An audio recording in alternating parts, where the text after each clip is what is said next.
The smell hit me first.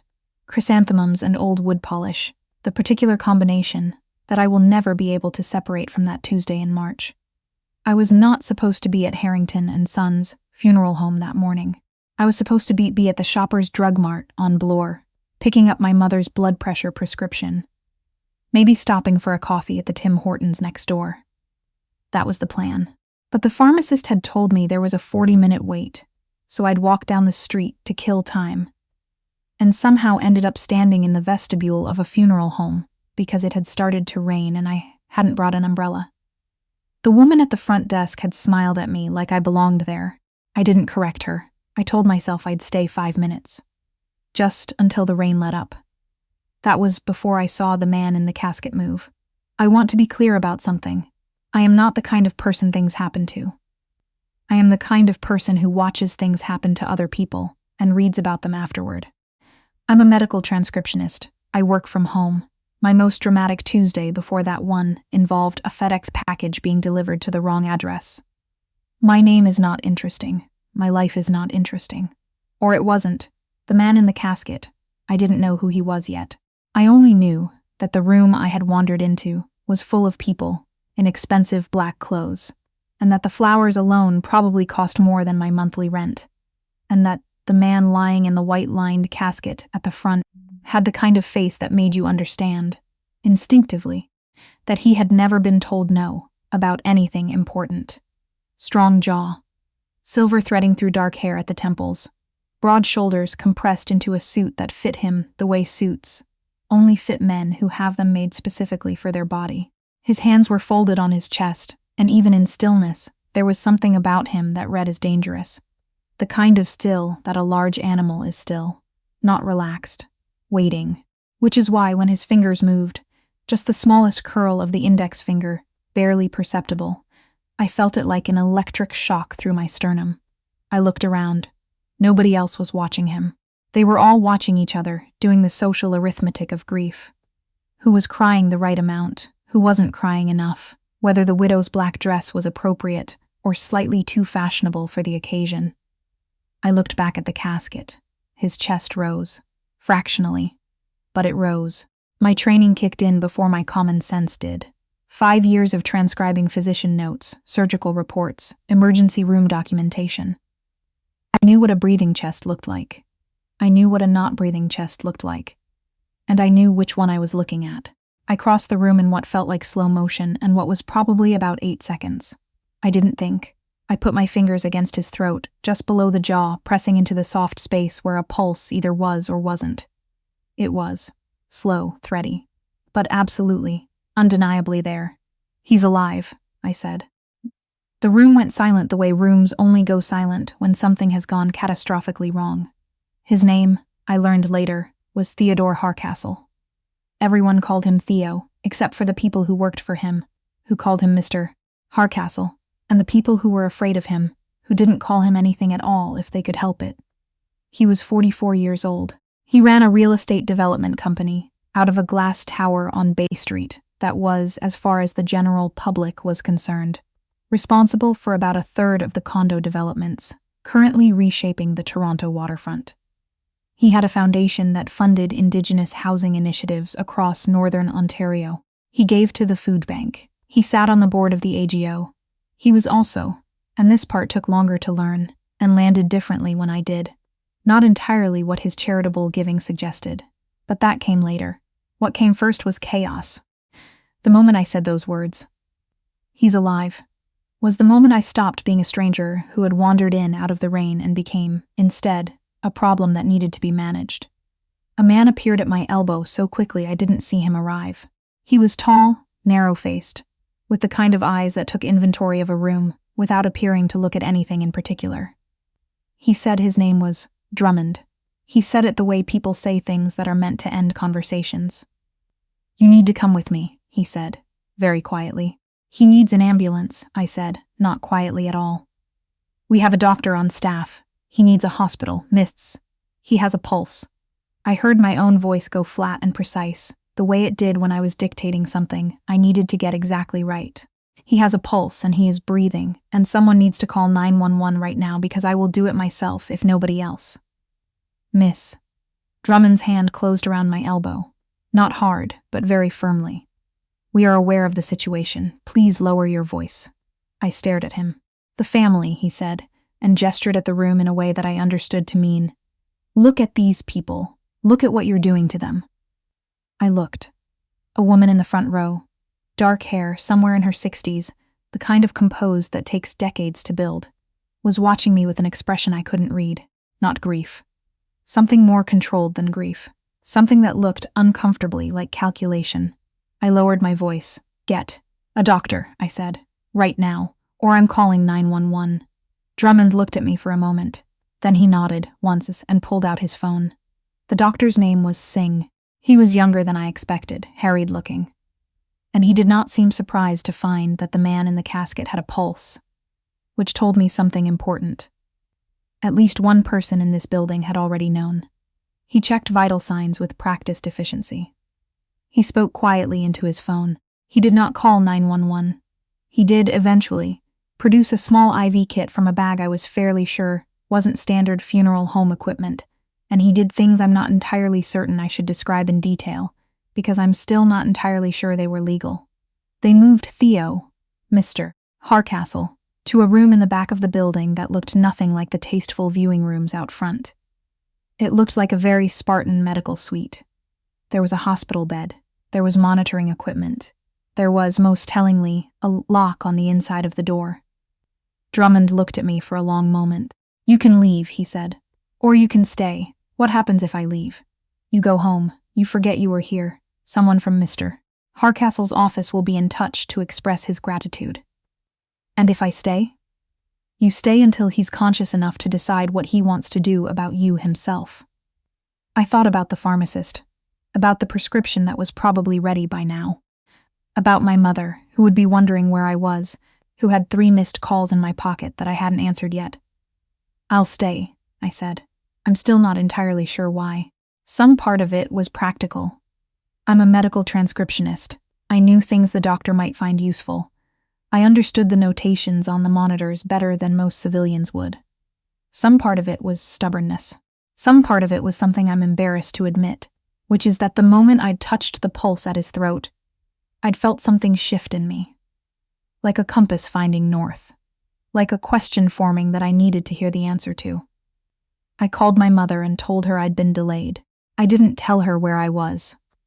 I sat in a hard chair beside the hospital bed and I watched the monitors and I waited. He woke up at 11:47 that night. I know the exact time because I was watching the clock above the door. The way you do when you're tired and have nothing else to anchor yourself to. The room had been quiet for hours. Dr. Singh had come and gone twice. Drummond stood outside the door like a post. I had eaten a granola bar from my purse and texted my mother that I was fine, and tried not to think too hard about what I had walked into. His eyes opened. They were dark, a very deep brown, almost black in the low light. They moved immediately, scanning the ceiling, the walls, the monitors, taking inventory the way Drummond's eyes had done. Like men who operate in dangerous environments learn to assess rooms before they assess people. Then he looked at me. "Who are you?" His voice was rough, like something that hadn't been used in too long. "My name is Iris," I said. "I'm no one." I walked in out of the rain. Something shifted in his face, not quite a smile. Something more economical than a smile. "You're the one who found the pulse. Drummond told you?" "Drummond tells me everything. That's what I pay him for." He tried to push himself up and I was out of the chair before I decided to move, hand at his shoulder. "Slowly," I said. "Your blood pressure has been unstable. You've been unconscious for," I glanced at the clock, "approximately 31 hours. He looked at my hand on his shoulder. I became aware of it too. I pulled it back. "What do you do?" he asked. "Medical transcriptionist." "Before you ask, yes, I can read the monitors. No, I'm not going to tell you that everything is fine when it isn't, and you need to drink water before you do anything else." I picked up the glass on the bedside table and held it out. He looked at it. He looked at me. He took the glass. 31 hours, he said, mostly to himself. They must be very confused. Who? The people who tried to kill me. He said it the same way I might say the people who disconnected my cable. Factual. Slightly annoyed. Already problem-solving. "Do you know who it was?" I asked. "I have an idea." He finished the water, set the glass down with the kind of precision that suggested every movement was an effort he wasn't going to let show. Tell me what you saw, at the viewing, every detail. So I told him, I have a good memory. It's part of what makes me good at my job. I can hold a physician's spoken dictation in my head and reproduce it accurately. I went through the room the way I would transcribe a complex surgical note. Methodical, sequenced, including things I didn't know were relevant because I'd learned that relevance isn't always obvious until later. He listened without interrupting. His eyes moved while I talked, the way people's eyes move when they're not looking at the room but at something internal, something they're reconstructing. When I finished, he was quiet for a moment. The woman by the window, he said. You said she was watching you when you made the scene about the ambulance. She was watching everyone. She was assessing the room. Tall, dark coat, hair up? Yes, that's my CFO, he said it flatly. Then, I should have left that night.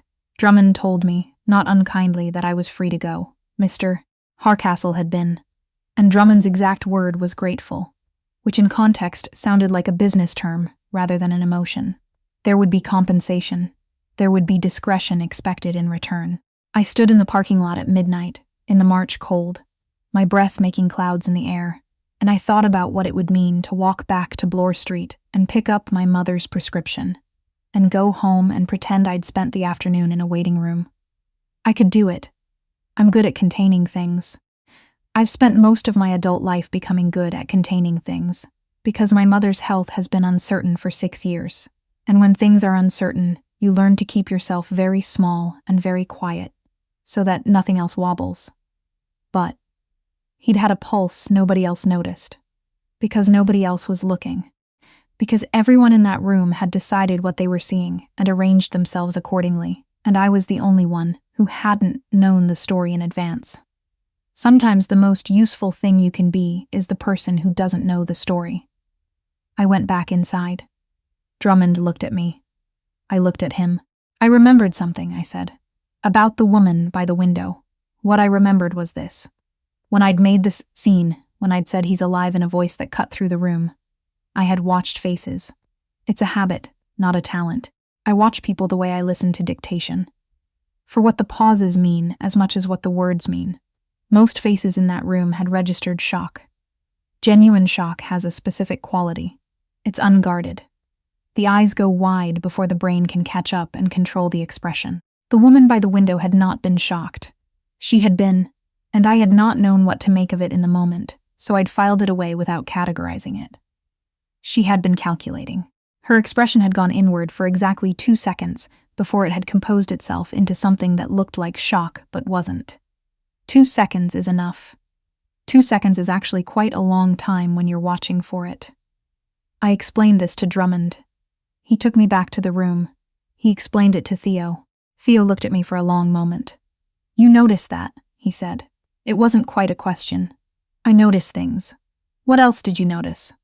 She had her phone in her left hand already when I spoke, not in a pocket, not in a bag, in her hand, like she was waiting to make a call.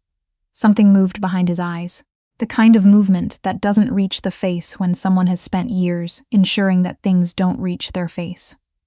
Stay, he said. Not a request, not exactly, but not a command either. It sat in the middle somewhere, in the space where an ask becomes something you do because you've already decided to. Okay, I said. I stayed for 3 days. I'm aware of how that sounds.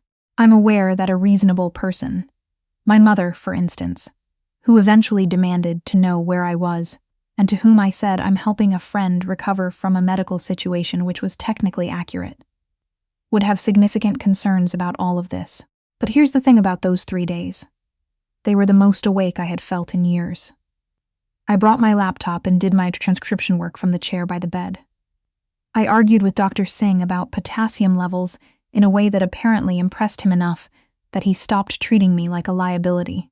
I ate takeout pho that Drummond produced from somewhere, without ever explaining how he knew I would want pho specifically. I slept in 2-hour intervals on a cot that appeared the second night, without any conversation about whether I was staying. And Theo talked to me. Not about everything. Not about the things I probably should have asked about and didn't. Because I already had some sense of what the answers would be. The real estate development company was real. The charitable foundation was real. The other parts of his professional life, the parts that explained why someone had wanted him in that casket badly enough to act on it, those parts he didn't explain and I didn't ask about directly. What he talked about was his sister, about growing up in Sudbury with not very much, about the specific texture of being the kid in school whose coat is from Value Village, in a town where everyone knows which coats are from Value Village, about wanting things so badly that the wanting becomes its own kind of engine, and how that engine doesn't just turn off when you get what you wanted, it finds new things to want, new distances to drive toward. I talked about my mother, about the 6 years, about what it does to you, loving someone whose health is a variable you can't control, about learning to be very quiet and very useful as a way of managing the fear. "You're good at being useful," he said on the second night. "I know. That's not a compliment." I looked at him. "It's an observation," he said. "Being useful is how some people make themselves feel safe. It's not the same thing as being seen." I didn't say anything for a long moment. "You're annoyingly perceptive for someone who's been mostly unconscious for 31 hours, I said. He almost smiled. It was the second time I'd seen him almost smiles, and both times it had done something slightly unwelcome to my circulatory system. On the third day, Drummond brought news. He brought it in the form of a manila folder and an expression that had been carefully arranged to show nothing. He handed the folder to Theo. Theo looked at it for a long time without opening it. Then he opened it. He read for 3 minutes. I watched him the way I'd watched him in the casket. For the small signals, the things that happened before the face decided what to do. His jaw tightened by a fraction. His breathing shifted, very slightly, to something more controlled. His left hand, resting on the blanket, went still in a way that hands only go still when the owner is concentrating very hard on not doing something. He closed the folder. "Her name was Gwen Castellan," he said. "Was my CFO for 11 years. I waited. She found out 6 months ago that I was planning to restructure the company.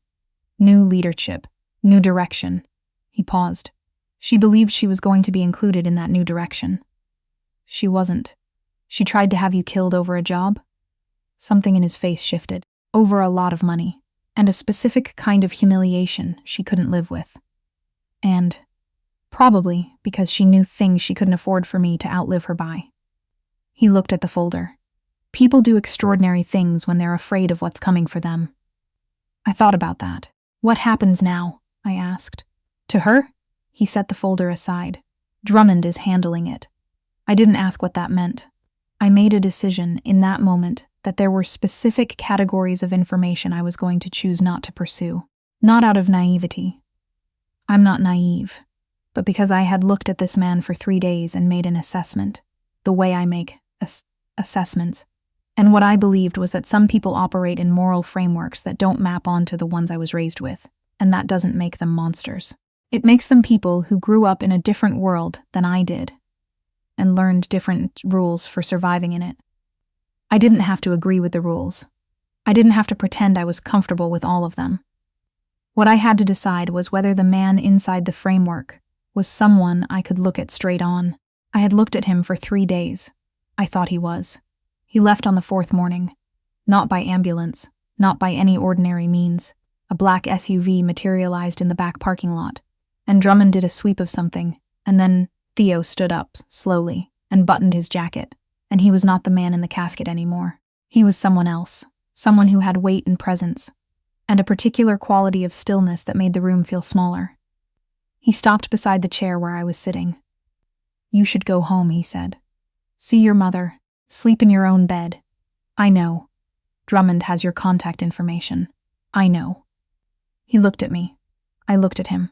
There was something in the room that I didn't have words for, which is uncomfortable for someone who works with words for a living. "Iris," he said. "Yes. You said you were no one when I first asked who you were. You're not." Then he was gone. I sat in the chair for a while after the SUV pulled away. The room was very quiet.